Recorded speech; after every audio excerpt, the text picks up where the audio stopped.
எல்லாத்துக்கும் வணக்கம். இப்போ நம்ம பார்த்தீங்கன்னா, நம்ம அன்பு தானே எல்லாம் சரி நான் கூட ஒரு உழவார பணிக்காக போயிட்டு ரிட்டர்ன் வந்துட்டு இருக்கும்போது ஒரு பெருமாள் கோயில் ஒன்று பார்க்க போயிருந்தோம். அந்த காணொலி தான் இப்போ பார்க்க போகிறீங்க. கிட்டத்தட்ட வந்து பார்த்தீங்கன்னா, ஒரு கோவிலே இடிஞ்சு விழுந்தும் கிட்டத்தட்ட நம்ம முன்னோர்கள் வந்துட்டு பார்த்தீங்கன்னா, ஒரு மண்டபத்தில் எடுத்து வச்சு அந்த பெருமாளை வணங்கிட்டு இருந்திருக்காங்க. இது வரைக்கும் அந்த ஊர் மக்கள் அதுதான் கோயில் நினச்சிட்டு இருக்காங்க. ஆனால் அது கோயில் கிடையாது.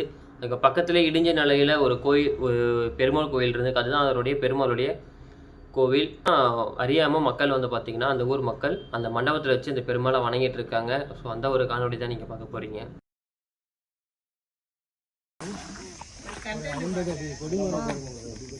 50 அடி கொடிமரம். ஏன் பாடி இந்த கோவில் இப்படி இருக்கு? அது வந்து அப்போ அந்த காலத்தில் கட்டினது, பெரியவங்க இருக்கும்போது கட்டினது. இப்போ வந்து யாரோ பார்த்துட்டு போனாங்க கட்டினோன்னு. இன்னும் ஒன்றும் தெரியல. இல்லை, ஏன் வணங்காமல் இருக்கீங்க? உள்ள சாமி இருக்கு, உள்ளெல்லாம் இருக்குது, கும்புறோம். எங்கங்க என்னங்க இந்த மாதிரி தான் இதெல்லாம் சீர் பண்ணிட்டு ஆளுங்களை வச்சு சீர் பண்ணி தான். நீங்கள் கடைசியாக எப்போ கும்பிட்டீங்க? இப்போது போன மாதம் எல்லாம் கும்பிட்டோம். கேட்டுக்குங்க. வந்து இந்த போன இதுக்கெல்லாம் பண்ணின்னு தான் இருந்தோம். ஒரு 6 மாதமாக பண்ணின்னு தான் இருந்தோம். இப்போ வந்து வழுக்கு மட்டும்தான் கொளுத்துறாங்க, யாரும் செய்யலை. இதுக்கு ஒன்றுமே வேணாங்களே, நல்லா இருக்குது. நீங்கள் வழிபட்டாலே போதுமானது. நீங்கள் ஏன் கட்டணும்னு நினைக்கிறீங்க? இப்போ நல்லா தானே இருக்குது, நல்லா பராமரிப்பு அதனால விழுந்துருக்கு. நல்லா இருக்குது. நல்லா இருக்கிறது தான் யாரும் வந்து கட்டுறதுக்கு இங்கே இந்த ஊரில் இன்வெஸ்ட் பண்ணல. நல்லா இருக்கிறது ஏன் கட்டணுங்கிறீங்கன்னா எனக்கு கட்டலையே. கட்டணுன்னு தான் மூச்சு பண்ணிங்கிறாங்க. உள்ளெல்லாம் பெருமாள் இருக்கிறாரு.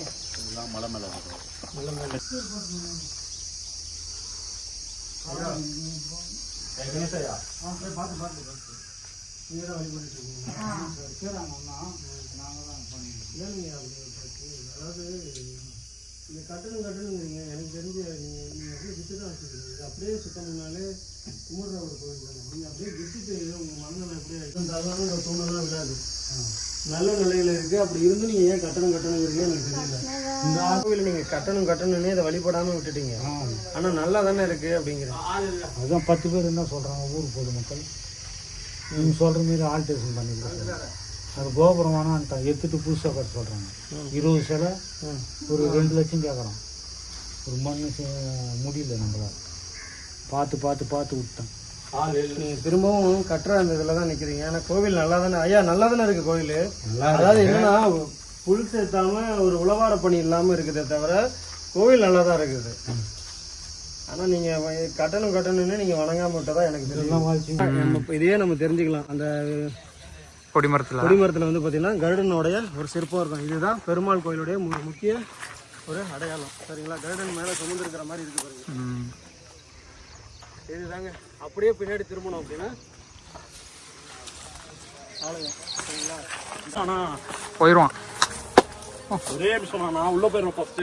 ஆமாம், இருங்க பார்த்து அவ்வளோதான்.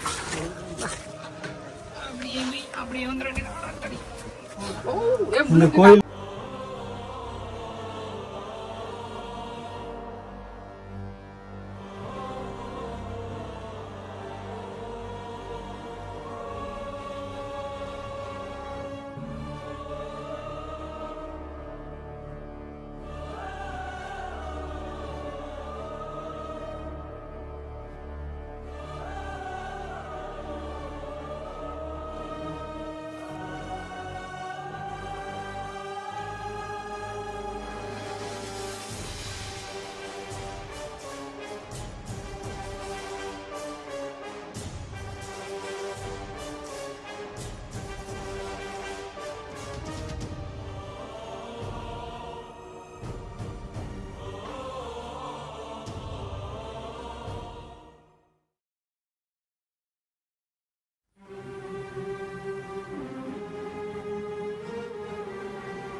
இப்போ நீங்கள் அந்த காணொலியை பார்த்துருப்பீங்க. ஃபுல் அண்ட் ஃபுல் வந்து பார்த்தீங்கன்னா எவ்வளோ தூரம் அந்த கோயில்கள்லாம் இடிஞ்சு எவ்வளோ இந்த அளவுக்கு இருக்குன்னு சொல்லிட்டு. நீங்கள் இந்த காணொலியை முடிஞ்ச வரைக்கும் அந்த மக்களுக்கு வெளியே தெரியப்படுத்தி ஷேர் பண்ணுங்கள். நீங்கள் ஷேர் பண்ணுறது மூலிமா இந்த காணொலி யாருக்கு போய் சேரணுமோ அவங்களுக்கு போய் சேர்ந்து அந்த கோயில் கட்டப்படலாம். ஸோ அதுக்கு எல்லாத்துக்கும் நீங்கள் ஷேர் பண்ணுற அந்த ஒரே ஒரு ஷேர் தான் காரணமாக இருக்கும். ஸோ முடிஞ்ச வரைக்கும் இந்த காணொலியை வெளியே தெரியப்படுத்தி ஷேர் பண்ணுங்கள். நன்றி.